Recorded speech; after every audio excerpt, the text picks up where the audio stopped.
안녕하세요. 정치를 읽어주는 정치도감입니다. 조국혁신당 조국 대표가 윤석열 대통령의 석유 매장 가능성으로 동해 심해 석유가스전에 대한 탐사 시추 계획을 승인에 대한 비판 브리핑을 했습니다. 윤석열 대통령의 첫 국정 브리핑을 했습니다. 무슨 얘기를 하나 하고 주의를 기울여 보았습니다. 그런데 얼토당토하는 브리핑이었습니다. 난데없이 영일만 석유 매장 가능성을 말씀하셨습니다. 48년 전 1976년 1월 15일 박정희 대통령이 포항에서 양질의 석유가 발견됐다라고 하던 그 장면이 떠올랐습니다. 당시 중앙정보부가 영일만에서 검은 기름이 나왔다고 보고를 했습니다. 검증도 안 된 내용을 박정희 대통령은 덜컥 발표했습니다. 누가 봐도 국면 전환용이었지요. 알고 보니 당시 발견된 기름은 원유가 아닌 정유였습니다. 결과적으로 박정희 대통령 주연의 대국민 사기극으로 끝이 났습니다. 이명박 정부 때도 조 단위의 수익이 난다고 자원 외교를 주장했는데 결과는 처참한 수준이었습니다. 2009년 석유공사가 인수한 캐나다 업체 하베스트에는 7조 원 넘게 투자했는데 회수한 금액은 500억 원도 안 되었습니다.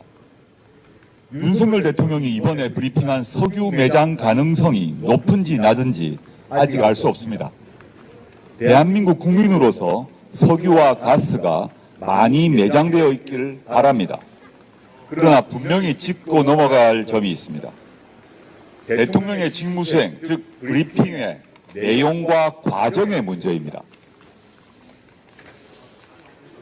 매장이 확인되어서 채굴한다, 몇 년치 사용량이다, 경제성이 있다는 확정된 내용이 아니라 가능성이 있다는 것입니다. 이 또한 대한민국 정부가 최종적으로 확인한 내용이 아니라 미국의 한 평가업체가 내놓은 것입니다. 이 평가업체는 1인 기업이라는 보도가 나왔습니다. 석유 탐사 성공률은 20% 안팎입니다. 대통령은 국정의 최고 책임자입니다. 윤석열 대통령이 국정을 마지막까지 책임져야 합니다. 그런데 대한민국에 대한 책임감이라고는 있을 리가 없는 외국의 1인 사기업의 보고서를 믿고 대통령이 직접 발표를 했습니다.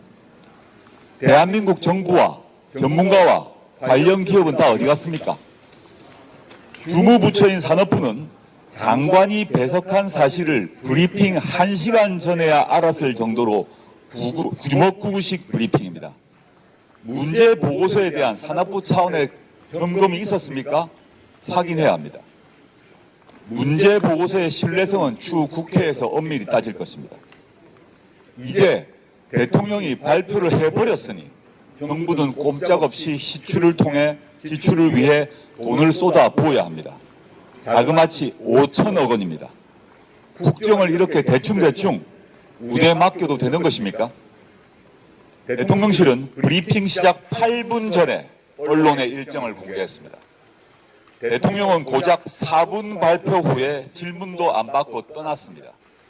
저도 청와대 수석과 장관으로 일해보았지만 이런 엉터리 대통령 비서실과 아니면 말고식의 정부는 처음 봅니다. 윤 대통령이야 늘 그렇다고 칩시다. 별로 달라질 게 없어 보입니다. 그런데 대통령실과 정부에서 연봉 1억 원 안팎을 받는 고위공직자들은 도대체 무엇을 하고 있습니까? 발표해놓고 잘 안 되면 또 없던 일로 할 것입니까? 아니면 기추 작업을 정권 지지율 상승의 도구로 이용하려고 일단 질러본 것입니까? 워낙 황당하게 국정을 운영하니까 국민의 신뢰는 바닥을 깁니다. 오죽하면 대통령이 중요 발표를 할 때마다 네티즌들이 천공이란 회개한 자가 비슷한 말을 했는지 찾아보는 것 아닙니까? 누가 봐도 아니면 말고 식의 국정전환쇼를 할 게 아닙니다. 국민이 지금 진짜로 필요한 것이 무엇인지 찾아 시행하십시오. 만약 못 찾겠다면 저에게 물어보십시오. 아주 소상히 가르쳐 드리겠습니다. 윤석열을 탄핵을 해야 한다 생각하시면 구독과 좋아요를 눌러주세요.